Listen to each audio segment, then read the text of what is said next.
To schedule a meeting through Zoom, in the Zoom client, after you log in, simply click on Schedule. Once you do that, you get the scheduling options. So I'm going to go over here and set the topic right over here. So I'm going to go on to the topic and say test scheduled meeting, just like this. So that is going to be the topic. I can set the date for when I want to conduct the meeting. So let's say I'm going to do it on 25th May at around I can just go over here and change out right over here, change out the time by using these keys, or I can type it in. So I'm going to say 3:15 p.m. just like that. So this is going to be 3:15. I can also set the duration right over here if I want to. So let's say I'm going to do 45 minutes.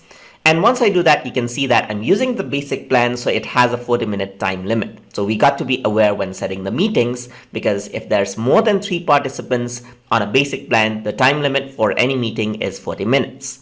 So this is one way, and other thing that you can do is you can set it as a recurring meeting, meaning like if you want to have multiple meetings, then you can set it as recurring meeting and then send it to your participants for every day. You don't have to give them a new link every time.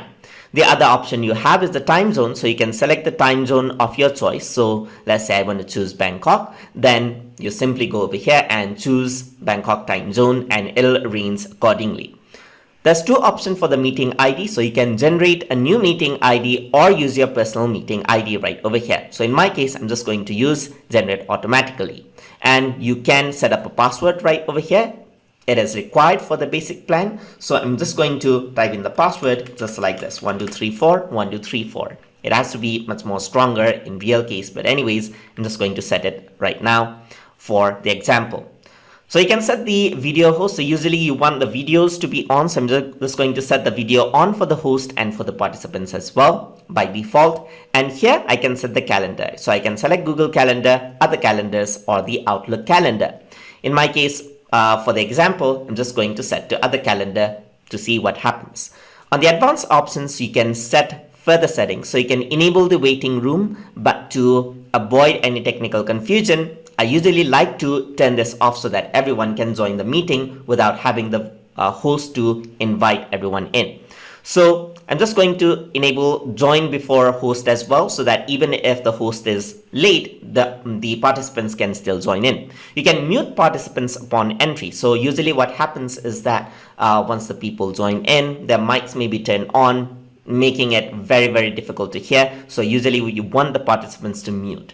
And you can automatically record the meeting to the local computer as well if you want to. So I'm just going to check this off, and then I'm going to click on schedule, and I chose other calendars. So now it says I need to set it up in a calendar. So it gives me copy to clipboard option. So I can copy and send it as an invitation through an email or something, or I can open this up with a default calendar, as you can see right over here. And then now my Windows calendar opened up, and it has scheduled a meeting for me just like this. So I can go over here, type in the email address. For example, if I want to type in something and type in just like this, I can simply use the email address and invite other people in. And once I click on send, the invitation is sent. So I can click on send and the invitation is sent just like this. So that's one way to set up a meeting right over there.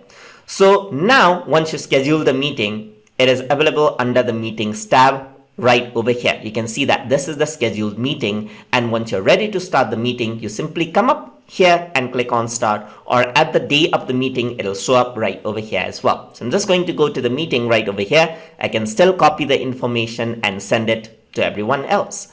So I'm going to click on edit to make further adjustments. So if you want to make further adjustment, you want to cancel the meeting or so forth, then you can simply come over here. Now I'm going to set to Outlook, and let's see what happens now. Press save, and now it'll open up Outlook for me so that I can further send in the invitation. So it's saving, it's making the changes, as you can see right over there. And now Outlook is opened, as you can see, because I set that out to Outlook. So it converted everything to an email. So now I can send it to everyone I want to. So I can simply type in the email address and then send the meeting invitation. So that's something I can do as well, just like this. So I'm not going to send that out. So if I want to delete the meeting out, I'm just going to delete that out right over here. And the scheduled meeting has been deleted. So that is how you can schedule and send invitation to other participants with Zoom to conduct and schedule meetings. So hope you guys learned something as always. And as always, please like, comment, share, and subscribe.